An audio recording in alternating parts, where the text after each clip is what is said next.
Sabi ng kaibigan mo, lahat daw mali ang mundo. Tawa ng tawa sa pwesto ko, pero tingnan mo, masaya pa ako. Lumaraw siya pa, pero ako ang bida rito sa saliw ng hamon. Siya ang komentaryo, ako. Magandang hapon sa lahat ng mga kababayan ko sa lalawigan ng Palawan maging sa buong universe. Welcome po tayong lahat na subaybayan ang programang Hitik sa Impormasyon. Ang isyong panlipunan, balita at komentaryo dito lamang sa Bigwas News Philippines.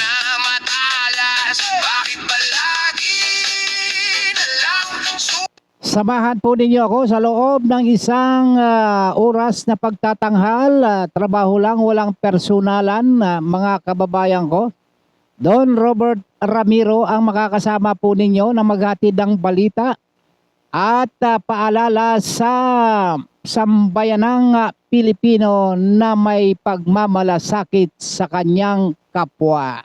Ang laman ng bawat litanya niya, pero sa salamin ko lang nakikita kong Ang headlines natin ngayong hapon, mga kababayan, ay muling nagpaalala si Bagyong Inday sa mga politikong may pananagutan sa flood control anomalies. Sa ngayon ay patuloy pa rin ang isinasagawang pagkilos diyan ho sa liwasang Bonifacio na naghahanap ng katugunan tungkol ho sa pananagutan sa mga sangkot sa anomalya, sa malawakang anomalya na sa ngayon ho ay ika nga tayo ho ay nililigalig ng panibagong bagyo na muling nagpapaalaala sa mga may kinalaman sa malawakang nakawan sa pundo ng bayan. ako kumikina sa bawat palalait na sumaho. Bakit ho kaya ay tahimik ngayon ang mga senador, ang mga congressman at ang Blue Ribbon Committee ng Senado sapagkat mag-move on na raw. Ito ho ay kapag walang bagyo at walang ulan ay maiingay itong mga politikong ito, pero kapag may bagyo't ulan, eto na tahimik na silang lahat. Kung di mo trip ang buhay ko, di kita gusto. Ginawa mong biro, yan ang gasolina ko. Mas lalakasan ko pa tong sigaw ko. Yeah, yeah, yeah. Okay, tuloy ho tayo mga kaibigan at mga kababayan. Ay ika nga itong yung nagdaang bagyo na si Karina. Karina dito, Karina doon. Karina dito, Karina doon. Ito hong bagyong itong si Karina. Ang bumuking sa malawakang pagbaha.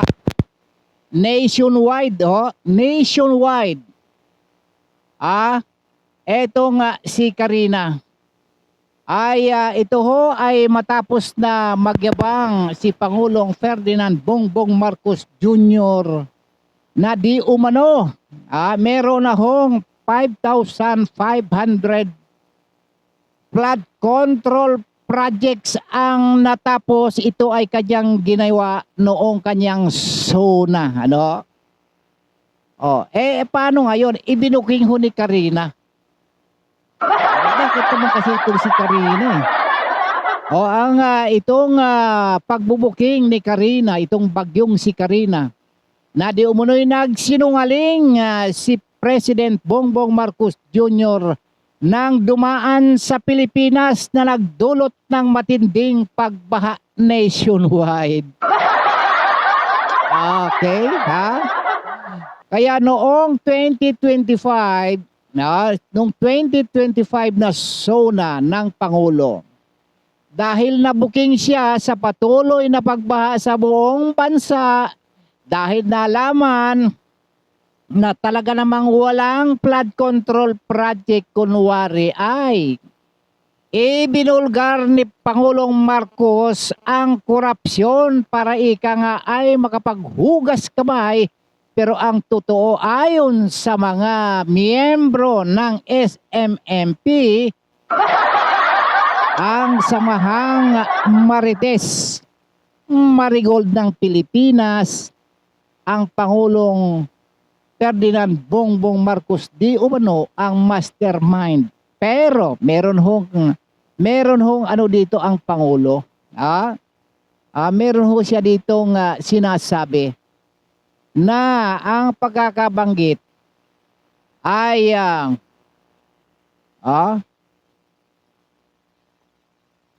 ang mga doon ho sa mga nakaraang Pangulo ay wala daw ho bang nakitang ginawang pag-iimbestiga dyan ho sa flood control, at bakit daw ho sa kanya ho ito ay iniuugnay, at higit ho sa lahat yung pag-uugnay ho sa kanya ay racket daw ho ito. At ang sabi niya, kung racket ko nga itong flood control, bakit ko sisirain? Ito ho ang kanyang palusot. At ibinabaling nga ho niya na itong mga nakaraang administrasyon daw ay meron din ho, pero wala ho daw nangyari. Sa kanya lang ho nangyari. Paano nga? Pinagyabang mo na meron ka 5,500 na flood control project. Yung pala naman ay wala. Binuking ka nitong si Karina Itong si Karina, kasi ang attitude nito si Karina, kari doon. Ibig sabihin yung kari, sa salitang dyan ho sa salitang Visayas, yung kari, punta ka rito, punta roon. Kari ka, punta ka dito, kari ka diri, kari ka doon. Ganun. Etong si Karina siya ho ang bumuking Kaya ho nanawagan ho itong si President Bongbong Marcos, sapagkat siya ho itinuturo, ay isaw siya sa mga itinuturo, ay ang sabi niya, yun daw ho may mga akusado sa flood control. Ay magsisuko na raw ho kayo. Kanya ho itong pinayuhan na magsisuko na kayo. At huwag na raw ho kayong maghihintay na kayo ay hahabol-habulin pa. At yun ho namang ibig sabihin na nagtatangkang pagtakpan ang flood control na ito, kaya ika nga ay itinatago yung mga may kinalaman ho dito. Kayo daw ho ay mananagot din. Hindi ba? Pananagutin daw ho kayo.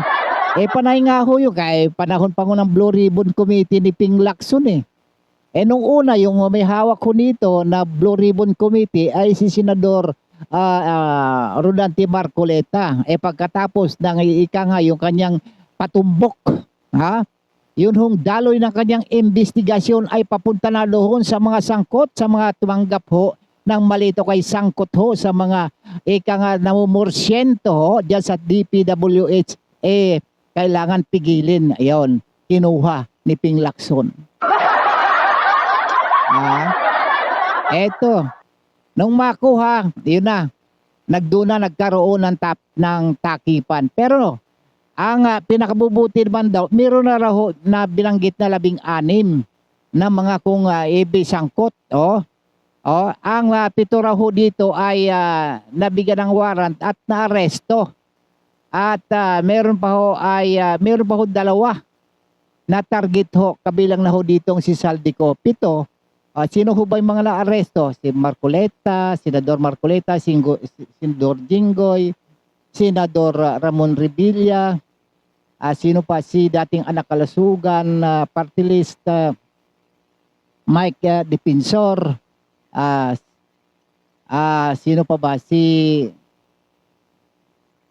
Yung Diskaya, Sino pa ba? Oh, yun daw ho. Pero ho yung yun ho meron hong kinalaman sa flood control. O meron para hong isang isusunod sino kaya si Robin? Ayun naman ho, ito naman ho si Marcoleta, hindi naman ho ito sa wala hong involved na pera dito. Siya ho ay involved sa pag-iimbestiga dito ho sa flood control. Kaya ho, ano daw sabi? Ito, ano muna ito si Marcoleta, trabahoin nyo na ito ha. O, para makulong, lahat ng bumabati ko sa atin kailan mawala yan ha. Sunod mo na yan si Martin Pero anong sabi? Meron ho nga sana. Yung mga palusot ho ninyo, sapagkat sangkot din nga ho dito, sa flood control, itong si Ginoong dating Congressman Saldico, mamaya, kakausapin ho natin to sa pamamagitan ng kanyang video.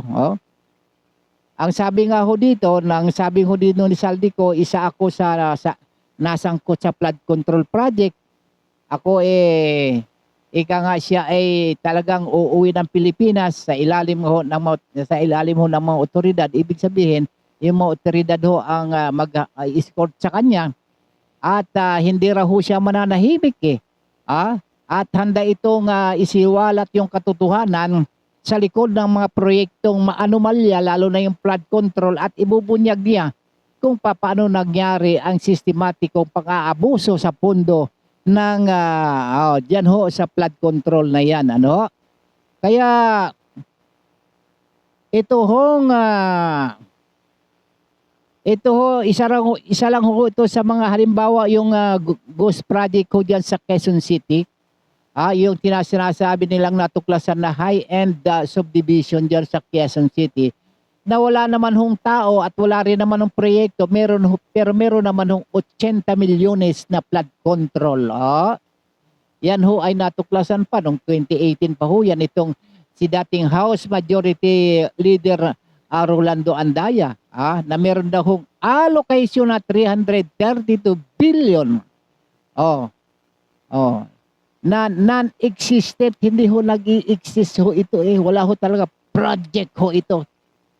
Na ito daw ho merong di umano ay pinunduhan daw ho ito. Ito na ngayon ang sabi ng President Bongbong ang mga nakaraang pangulo daw ho meron daw ho naman meron anomalya ho dito, kaya ho nagbitaw ho ng salita si dating President Rodrigo. Meron daw talagang anomalya diyan sa DPWH. Ito sumabog. Pinasabog ho ni Karina pinasabog itong isyong ito ni Karina. Tumama kay President Bongbong Marcos. Ito na nga ho, dito na ho nag-agawan nga ho dito ng leadership sa Senado para ho mapagtakpan ho yung kung sino talaga ho yung mga sapagkat halos lahat na ho yata. Lahat na ho na yata ihawak na ho ng pulong ehekutibo ang mga ahensya ng gobyerno may kinalaman ho dito sa pagpapatupad ng mga batas, lalo na yung NBI, ang DOJ, ang Ombudsman, Sandigan Bayan. Yan ho. Hawak na rin ho ng presidente maging ang Kongreso at Senado, kontrolado na ho niya. Paano na ho ngayon? Kaya ho, nung pilit na ho nilang maagaw kay Senate President Alan Peter Cayetano, yung leadership ng Senado, dito na ho tayo nagkalit-chilichi, natigil na. Sapagkat ang porsigido pa rin nga ho talagang tuklasin itong grupo ni Senador Marcoleta, pinakulong na ho ito. Sa kabila ho nung kaso ho na ika nga ay kinulapol ho sa kanya, na wala namang kinalaman ho sa pundo ng bayan, kundi yung kanyang nanais na talagang tukuyin yung mastermind, dito ho nagkalit-chilitche. Kaya ho, meron lamang ho akong para ho magiging maganda ho yung ating usapan. Gusto kong magpaliwanag ho dito. Ito sa sinasangkot nga ho rito. Sa maanomalyang project na sapagkat itong taong 2027 meron naman hong nakalaan ho dito eh. Ang ikinatatakot ho ng mga mamamayan dito, baka ito ay maglalaho na lamang din po ito. Maglalaho ang 7.2 trillion na inaprubahan na ng gabinete ni Pangulong Marcos Jr. itong pambansang budget to 7.2 trillion peso. Bukod ho doon sa mga naibenta ngayon, yung mga naibentang ari-arian ng gobyerno, ito ho ay isa sa pinangangambahan na rin, hindi na nga rin makita kung nasaan ho napunta. Yun hong pinagbentahan noong ginto, yung tuni-tuniladang ginto na ibenta ho. Nasaan daw, sana daw ho napunta yun? Yung pinagbilhan ho nun, bukod ho doon. Yun hong pinagbintahan ho doon sa dyan ho sa power plant dyan sa Laguna. Nasaan na raw ho yun? At saka isa pa, hindi lang ho yun. Ayun ho yung sa Manila International Airport na ibinenta na rin ho. Nasaan na ho na ngayon yan? Ika nga unaccounted pa rin ho. Yung 24.5 tons na ibinentang ginto ho. Noong June. Tapos yung NIA Airport 48 billion. Tapos yung energy, yung tinatawag nating sa kuryente, 2.5 billion daw yun eh. Balak pa raw ho na magbenta uli ng magbibenta ho ng 100 government asset ang gobyerno. Nako. Eto na. Hindi pa ho tayo natatapos sapagkat itong napakalaking usapin ng ekonomiya ng bansa sapagkat bagsak na bagsak. Kaya nga daw ibagbebenta pa ng 100 asset para daw punan ho yung mga pangangailangan yung gastusin ng gobyerno. Kaya ho nag-aalboruto ho yung ating mga kababayan eh. Pero pakinggan nga natin itong si bago natin babalikan ho natin yan mamaya. Ginoong Saldico.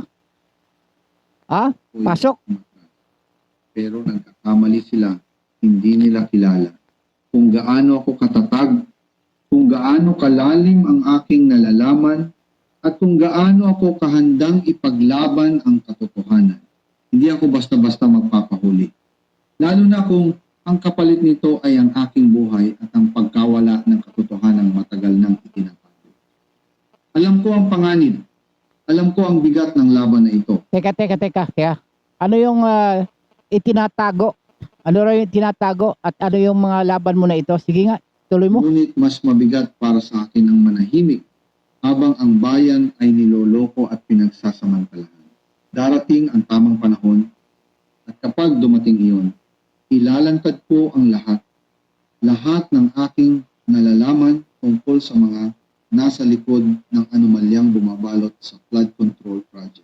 Yon, maliwanag Yung anomalyang bumabalot sa flood control project ay talagang ilalantad nitong si dating Congressman Saldico na sa ngayon ay nagpupuyos ang galit yung damdamin sa galit ang ating mamamayan sapagkat nakaamba na naman na magbebenta ng ari-arian si Pangulong Bongbong Marcos Jr.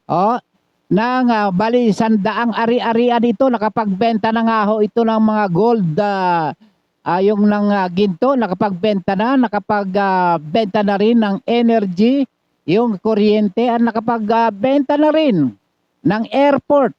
Yung airport yan sa MIA, yung 48 billion, pagkatapos yung 2.5 billion, tapos ano pa yung isa? Ayun ho, 100 government assets na ibebenta pa.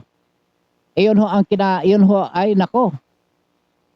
ay baka masagad na ho hanggang naibenta na itong Pilipinas. Sige, tuloy mo nga. Hindi ito simpleng usapin ng katiwaliang ito. Ay usapin ng kinabukasan ng ating bayan ng perang dapat napunta sa tunay na serbisyo ngunit napupunta sa bulsa ng iilan. Sa ngayon, pinipili ko munang maging maingat. Hindi pa ito ang oras. Hanggat nananatili ang mga sakim sa kapangyarihan, kailangan kong maghintay, magmasid at maghanda. Ngunit tandaan ninyo ito, kapag ako'y sinubukang patahimikin sa pamamagitan ng pagkakakulong o anumang paraan, hindi ako mag-iisa, hindi ako babagsak ng walang kasamang katotohanan. Isasama ko ang mga dapat managot, walang makakatakas. Panahon na para magising ang bawat isa.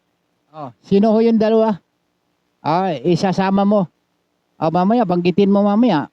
Babalikan kita. Sige, tuloy mo. Panahon na para manindigan at huwag hayaang manaig ang takot sa halip na katotohanan. Okay. Yan. Diyan ha muna tayo, ha? Dapat malaman ho natin yan. Sapagkat dapat manaig ang katotohanan ayon sa iyo. Dapat malaman natin, ha? Para maging maliwanag sa atin sapagkat isa ho sa malaking pangamba ngayon, baka mamaya magising na lang tayo na ang Pilipinas na ibenta na sapagkat patuloy ho na magbebenta ang pamahalaan may 100 asset na ika nga ibebenta di umano. Ano na mangyayari sa buhay natin dito? Puro na lang benta sapagkat napakalaki kasi ng deficit na yung gastos ng gobyerno malaki. Saan daw kukunin yun? Saan ako kukunin? Siyempre, utang. Ngayon, pagka mautang, ito na nga ho, nakaporma na nga ho yung susunod na budget, yung 2027 na budget, 7.2 trillion. Ang laki-laki na ho nun. Bukod bago mag 2027, ito na nga pinagbabalakan na nga ho itong tawag nito, yung pagbibenta ng asset, government asset. Yan.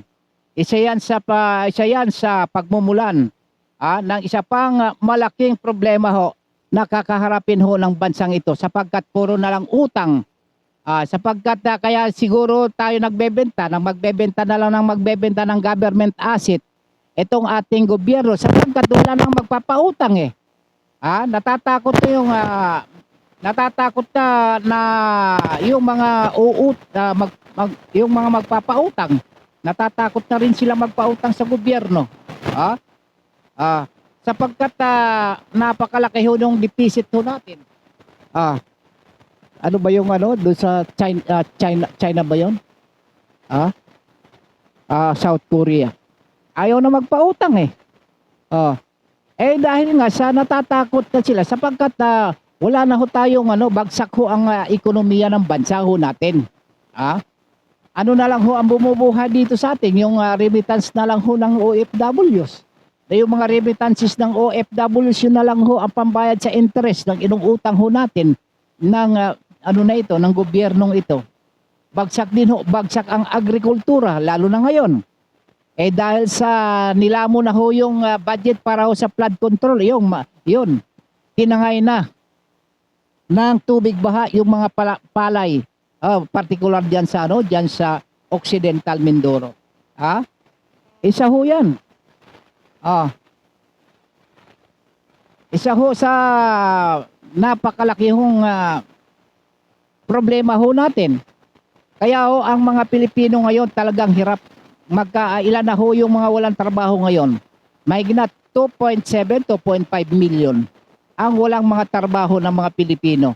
Ang iba ho diyan talaga na lang nag-aabang na lamang dyan sa nangangalakal na lamang ho. At dahil nga ho dyan sa bagyo, itong si bagyong si Inday, eto ho, muli ho nagpaalala sa atin pinaalalahanan naman yung mga kurakot, yung mga nagsitanggap di umano ng maleta, na ika nga ay nakinabang doon sa buwis ng mga maliliit na mga mamamayang Pilipino. Ito ho sila, hindi ho sila binabaha sapagkat sila ho ay nasa mga ika nga sa mga subdivision, matataas ang lugar. Yun mga enclosed na mga komunidad. Wala hong baha. Samantalang yung mga nandito sa labas, sila ho nagsasuffer. Kaya yung iba ay talaga nagbumura na ho sa social media. Nagmura. Dahil ho sa kanilang pagkadismaya, yan ho sa nangyayari ho sa ating bansa. Yun ho kalagayan ho natin, yung agrikultura bagsak. Lalo't ngayon, may mga bagyo pang darating. Di lang palala ng palala ho yan. Ngayon, meron ho bang inaasahan din ba sa gobyerno? Ito mga kababayan ho natin, diyan naman ho pabagsak yung kalamidad. Meron ho bang ika nga ayuda na naman? Saan ho naman kukunin yung ayuda? Kaya ho siguro tayo magbebenta. Magbebenta ho ng government asset. Yung 100 government asset ibebenta. Hindi ba kayo naaalarma? Na bandang huli lahat ng ari-arian ng gobyerno na ibenta na. Iyon ho ang magiging senaryo ho natin sapagkat wala na Wala na ho magtitiwala doon sa gobyernong namumuhunan sa atin. Sino ba naman gusto mamumuhunan kapag ang gobyerno, namumuno sa gobyerno at yung kanyang mga alipores ay sangkot sa pagnanakaw, sangkot sa mga anomalya, na sa halip na ika nga patinuin yung hustisya, kung sino pa ho nagbubulgar doon sa mga anomalya, siya pang ipakukulong, siya pang kinakasuhan, at yung mga kawatan, siya ang namamayagpag. Kaya ang sabi ho, anong sabi, mag-move on na lang tayo, wag na lang ho tayo dyan sa, huwag na natin intindihin yung flood control na yan. Ano ho sabi nitong chairman ng Blue Ribbon Committee, basahin nga natin ano ho mang sabi ho nitong si Senador Erwin Tulfo. Ang sabi ho niya mag-move on na sa investigasyon ng flood control. Iikot na lang ba tayo? Iikot na lang ba ang mundo natin sa flood control? Can we move forward? Ito ho ang sinabi ni Senador Erwin Tulfo. Na isa rin ho sa inakusahan ng 18 dating sundalo na ika nga ay tumanggap din na delibera ng mali-malitang pera. Ngayon, galit yung sambayan ng Pilipino, doon lalo na yung mga apektado. Yung mga nakakaranas ng malawakang pagbaha. Anong sabi? Mag-move on na lang. O kung ikaw kaya ang tinamaan ho nito, ano kaya magiging damdamin? Masasabi mo ba makapag-move on ka pa? Pagkatapos ang sasabi pa, pinabubulaanan mo pa na ikaw ay hindi ho sangkot. O diyan, sapagkat meron kang pahayag kapag may nakita kayong pangalan ko sa DPWH o sa listahan ng Cabral Files na sinasabi nitong si Congressman Leandro Libiste, I will resign. Ito lang hamon sa iyo, Mr. Congressman Leandro. Hamon sa iyo na magre-resign daw itong si DRC Chairman Erwin Tulfo. Magre-resign daw siya kapag meron daw ho. Saan ho nakuha yung saan ho ba nakuha ang impormasyon nitong mga na ito, yung mga testigo na siya ho mismo nagdi-deliver ng pera. Diyan ho, ang sabi nga ho niya ay wala siyang nakuha noon pa man nung siya ay congressman pa, yung siya ay AXIS representative hanggang siya naging senador. Ang laki ho nitong campaign contribution nito 240 million ba yun? Samantalang yung isa 75 million ang ikinulong. Maging ho doon sa farm to market road, wala daw ho siyang wala doon siya kanang kinalaman, itinatanggi daw ho niya yun. At maging yung mga delivery ho dyan sa kanyang bahay, nung pera na ang mga nag-deliver ho dyan ay mga ay mga dating sundalo at mga Marines at 2 sundalo. O, sundalo na ho sila lahat. O, eto ho. Nagpahayag ho dito siya, no? Si dating congressman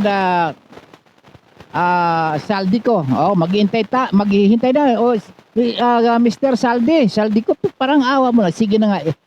Sabihin mo na nga sa sambayan ng Pilipino para naman mabigyan natin ng impormasyon yung ating mga kababayan dahil diyan sa nangyari hong anomalya sapagkat ikaw ay sinasangkot. Sige nga.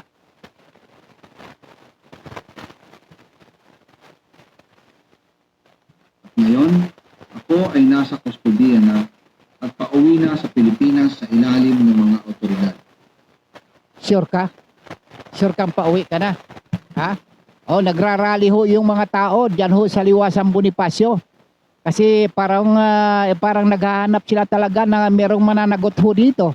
Oh, kung talagang sinasabing pauwi ka dito sa Pilipinas, dapat isama mo yung dalawa mong yung mga mong dalawa, si Tiksay at saka si Estrada. Isama mo para maging bullseye ay yung mga tirada ho. At kasama nyo yung mga 18 marino. Sige, tuloy mo. Hindi na ako mananahimik. Handa akong isiwalat ang lahat ng aking nalalaman, ang buong katotohanan sa likod ng proyekto. Ibubunyag ko kung paano naganap ang sistematikong pag-abuso sa pondo ng bayan at kung sino-sino ang mga nasa likod nito, kabilang ang 2 matataas na opisyal ng gobyerno na umano'y pasimuno ng katiwalian. Maliwanag ha? 2 mataas na opisyal ng gobyerno. Ano lang ho sila? Sila ho ang pasimuno ng katiwalian.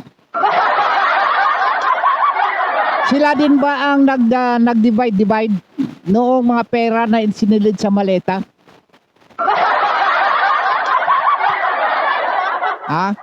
Sige, tuloy mo na nga. Kapag ako ay humarap sa Blue Ribbon Committee, ilalatag ko ang lahat, walang itatago. Okay. Kapag ikaw ay humarap, ang tanong, pahaharapin ka kaya sa Blue Ribbon Committee nitong si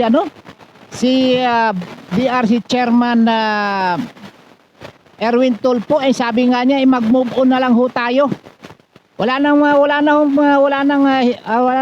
imbestiga diyan sa Blue Ribbon Committee, kaya nga inaagaw na nga kaya nga nila ipinakulong ditong si Senador Marcoleta para hindi ho na mabunyag yung mastermind.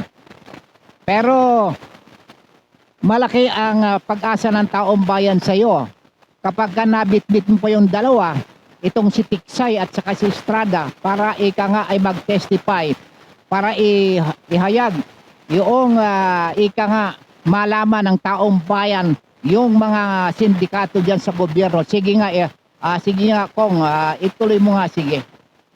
Kung ang kapalit nito ay ang aking pagkakatulong, handa akong panagutan basta't makasama ko sa pananagutan ang mga tunay na mastermind. Kung nais mong malaman ang buong katotohanan, panoorin at ibahagi ang video na ito. Okay, sige. Yamang sinabi mo rin yan, talagang aantabayanan yung pagbalik mo. Kung talagang babalik ka, sapagkat hindi yan tatantanan. Hindi ho yan tatantanan ng mga kababayan ho natin. Ang sinasabi mo para ho makaahon na ho sa disgrasya itong bansang ito. Bakit ho natin nasabing makaahon sa disgrasya? Paano hindi ho natin nagbabadya na naman na magkakaroon ng bentahan, magkakaroon na naman ng bentahan ng mga ari-arian ng gobyerno itong administrasyon ni Pangulong Ferdinand Bongbong Marcos Jr. 100 government, ano tawag doon? 100. Saan may listahan ko? Yan na nga.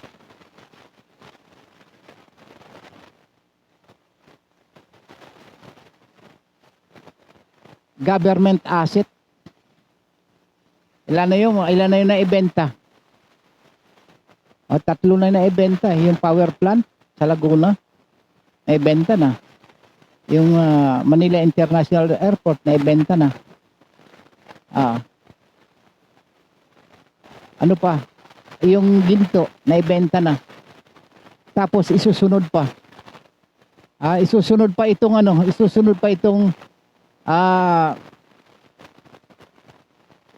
ang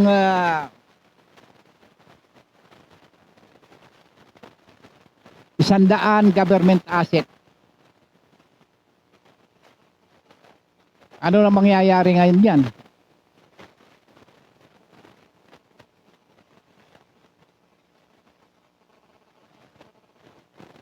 Mamaya anuin ko nga ito siya, no? Kausapin ko nga, kuhanan nga natin ng pahayag itong yung kanilang ipinakulong. Ano ho bang damdamin ho nito kaya? Para ho maintindihan ho natin. Itong,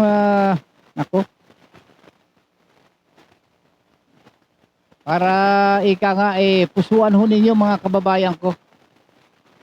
At sana naman ay hindi ho kayo magugulunihanan sa mga nangyayari sa ating bansa, sapagkat alam na ho ninyo kung ano ho ang magiging kahinatnan natin kapag ang lahat ng ari-arian ng ating bansa ay naibenta na lahat. Hanapin natin yung isa sa pinakatampok ho na mga pahayag nitong mga importanteng tao sa lipunan, para hindi ho tayo kagaya nitong mga nasa Kongreso na tayo namimingwit ng mga ebidensya. Kailangan ho natin dito malaman ho kung doon mismo sa kanilang mga pahayag. Meron ho silang mga pahayag ho dito, kaya hanapin lang natin. Sige nga. Teka. Ano muna natin para makaintindihan ho tayo. Ito lang sandali.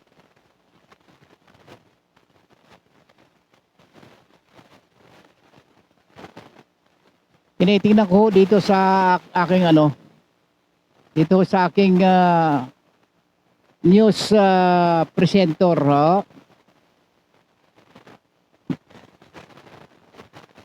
Eto, tingnan natin dito. Baka ito na hinahanap ko. Ay, hindi. Bakit nagkakaganito?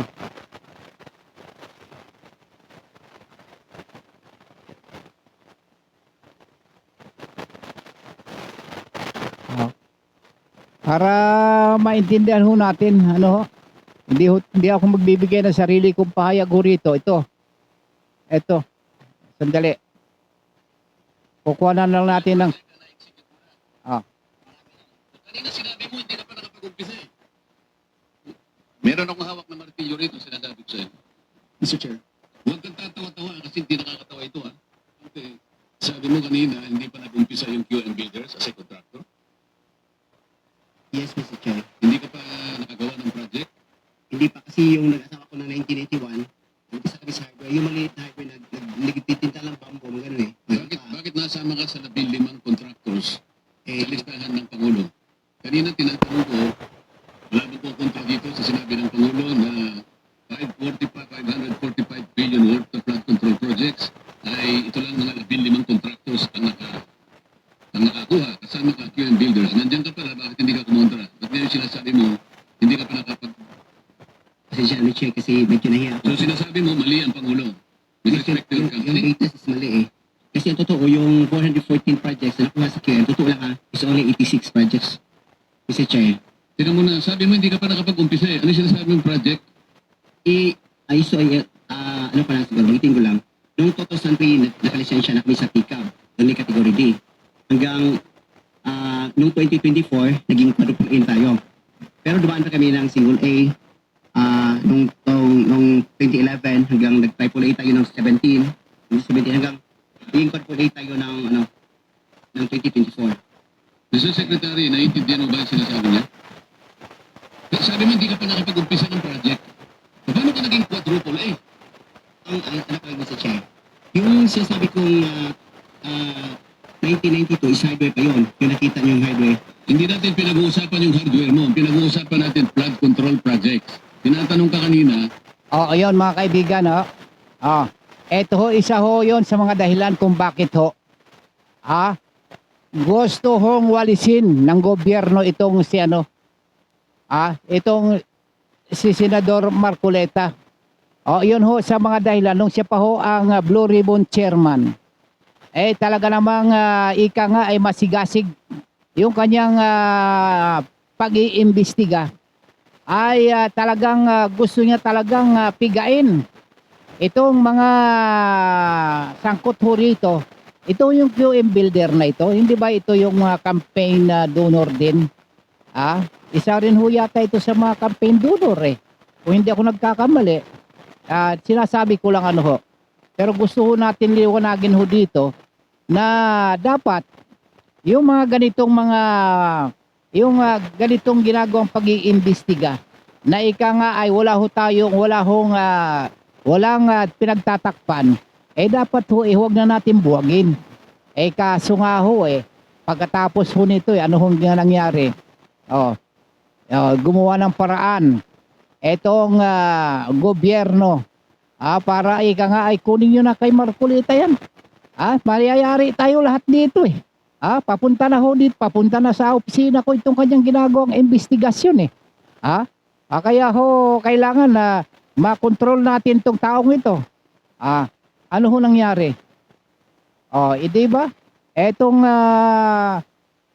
matapos na siyang mapalitan, ano nangyari? Di wala na. Naging naging muro-muro na. Tingnan nga natin, puntahan naman natin dito yung pumalit sa kanya. Lalo na yung tinatanggihan nyo na ho yung ang pag-iimbestiga sa 18 dating sundalo. Tinatanggihan na. Irrelevant daw irrelevant. Hindi na raw kailangan sapagkat napakarami daw ho nila na para ho sila ay imbestigahan. Ibig sabihin magsisiksikan ho sila dun sa kulungan. Kaya ho hindi na ho siya kailangan hindi na sila iimbestigahan. Iyon bang katwiran na ganun? Katanggap-tanggap din kaya yun? Kaya ni-scroll lang natin to para ho magkakaintindihan nga ho tayo rin ayoko na ho magsalita ho dito sapagkat ayoko rin naman na baka mamaya magkamali pa tayo di lalong nawindang tong programang ito sapagkat gusto nating ma-educate yung tao, yung sambayan ng Pilipino, isa pa tayo sa nakakagulo isa pa tayo sa magbibigay ng kaguluhan dito kapag ganito ho ang gagawin ho natin, hindi ho natin bibigyan ng hustisya yung ating sinasabi rito sa pagbo-broadcast na ito. Napakarami ho nitong natin pero ganun pa man ay sinisikap ho natin na tayo ho ay maibigay ho natin sa taong bayan yung tamang mga impormasyon. Hindi ho tayo nagsasalita nang kulang ho tayo sa kumbaga yung sustansya ng sinasabi ay basta lang makapagsalita tayo dito para lang mairaos yung programa. Hindi ho tayo ganun. Kailangan ho may kapupulutan ho tayong aral ho dito. Kinukuha ko lang ho, hindi ko lang makita yung sinasabi nitong taong sapagkat yung nakikita natin dito yung sa kanyang eto, tingnan nga natin dito.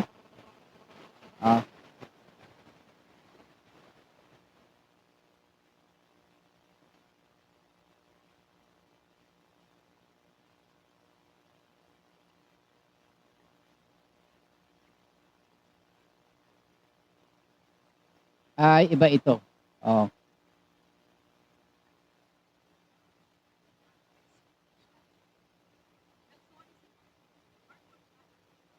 Oh. Ito pa pala yo. Ni PBBM, kailangan daw talaga natin itong pagdaanan pag yung maalis ang korupsyon na anyay cancer. Sa ating lipunan, narito ang expert report ni Maricel Halil. Ito, Aminado si Pangulong Bongbong Marcos, mahirap ang pinagdaraanan ng bansa ngayon. Pero hindi raw pwedeng hayaan na lang ang talamak na korupsyon na mistulang cancer ng lipunan. And when you have to excise a cancer out of such a complicated system, you need to do some very major surgery. And to do that, and when you do that, you will bleed. And that is what we had to do. We had to do. okay, ha? Magdadaan daw talaga tayo. Papihira mabuhay naman to eh. Mga Pilipino pagdadaan, paano ikaw? Sa yaman-yaman mo na kasi. Hindi mo na mararamdaman yan eh. Tapos yung mahirap na sitwasyon ng bansa, ihahayaan mo na lang lumaganap yung korupsyon? Pababayaan mo na lang ba na mananatili yung korupsyon dyan? Hindi ka na pambihirang buhay ito? Sige nga, tuloy mo nga. Sa fellowship sa Malacanang kagabi, sinabi ng Pangulo na nakakalungkot na ang taong bayan ang nahihirapan dahil sa mga nangyayari ngayon.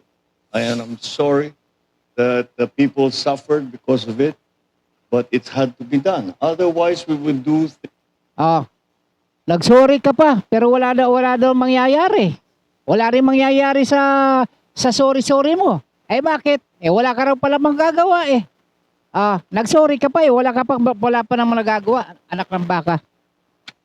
Nakakainis. Mas mabuti pa yata magpaalala ta sa ating mga kababayan, paalala ho sa mga doon ho sa mga ganito minapulot ako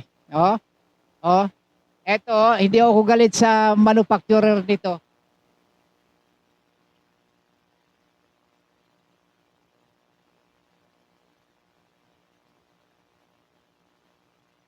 Ayun, nabasa mo ba? Medyo malabo ba?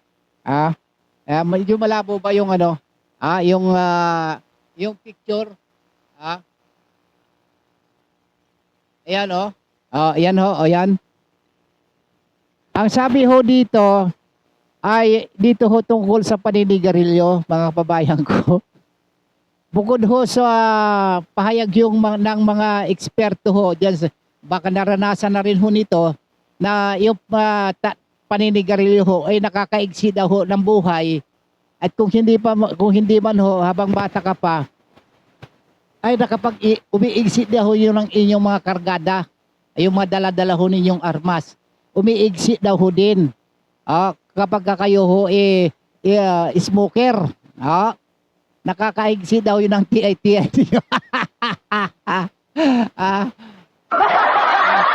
Tingnan nga ninyo yung mga nag-umiihi dyan kung talagang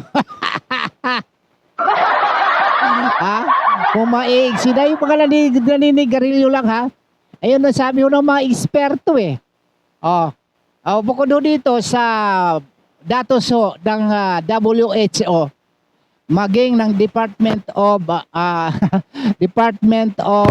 Health, ito hong paninigarilyo, yun ho ay meron hong nagdadala ho ito ng pangunahing sakit, malalang sakit tulad ho ng cancer.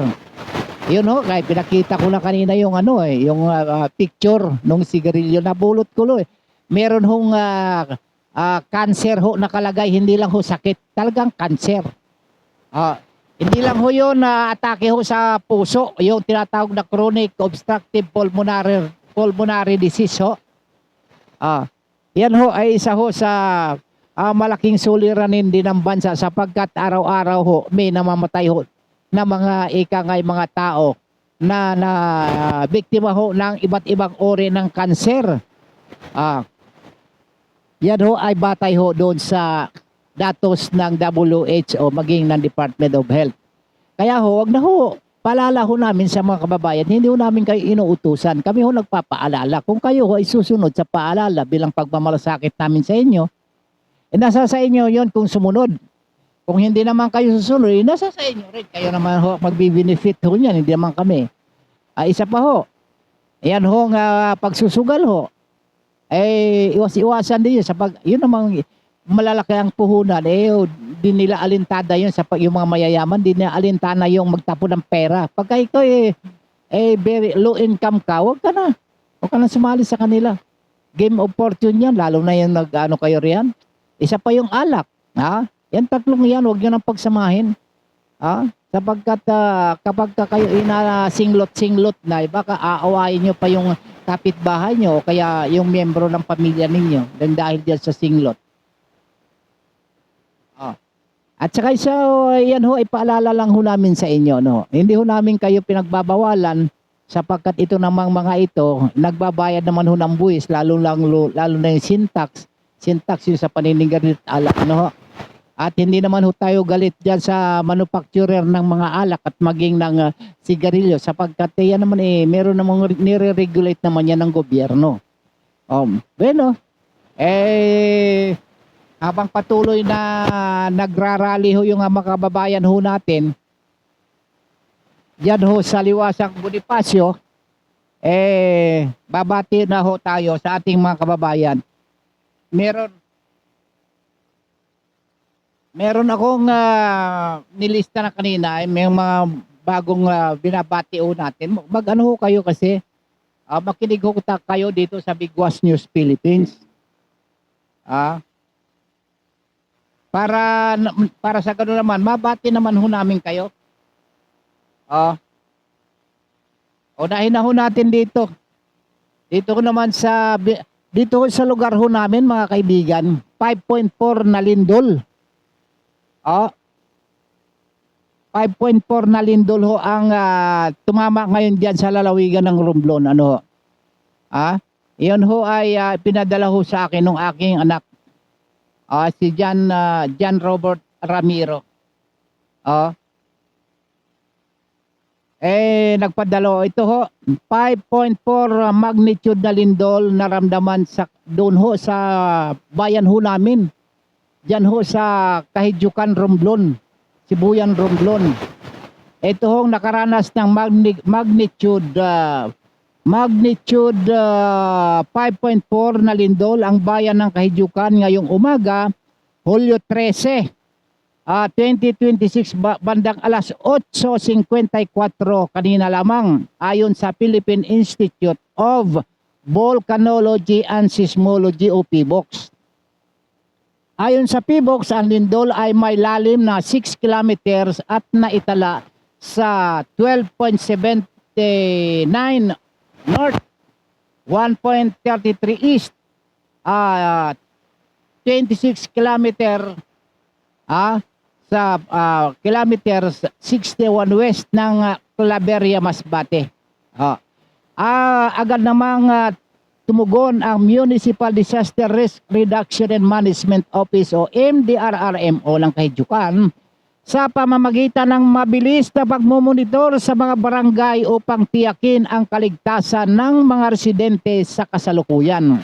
Wala pa naman ang naitatalang pinsala o nasawi kaugnay ng pagyanig at pinapayuhan ng lahat na manatiling kalmado, maging mapagmatyag at ugaliing maging handa anumang posibleng mga aftershocks at maging tsunami sapagkat malapit ho kami sa dagat, baka magkaroon ho ng tsunami o yung pagtaso ng alon ay mag-ingat din ho kayo lalo na yung mga mangingisda.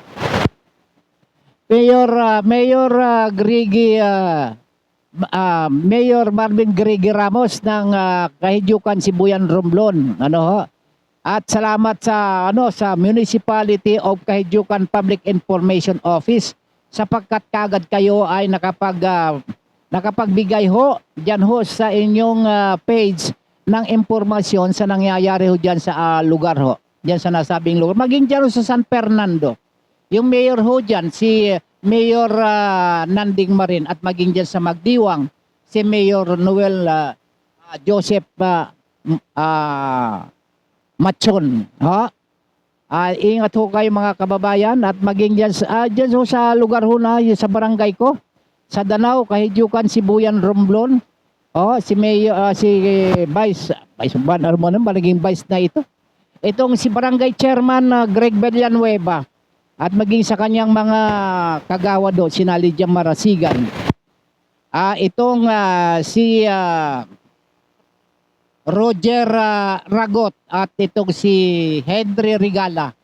Kasama ho rito sina Raymond Galindo, si Jetty Ibabaw at si Arnel Rutuno. Yung kanilang barangay secretary naman si Evelyn Formanes. Ang treasurer ay si Nerissa Maron at yung kanilang bookkeeper si Vanessa Mesa. At sa mga kaibigan ko dyan ho sa abroad, hinagupit ho nang sumisipol ho ang hangin.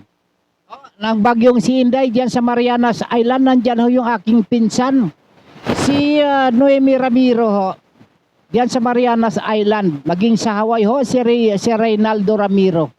Yung mga pinsan ko ho, nandyan ho, ingat ho kayo. Sumisipol ho ang hangin sa lakas.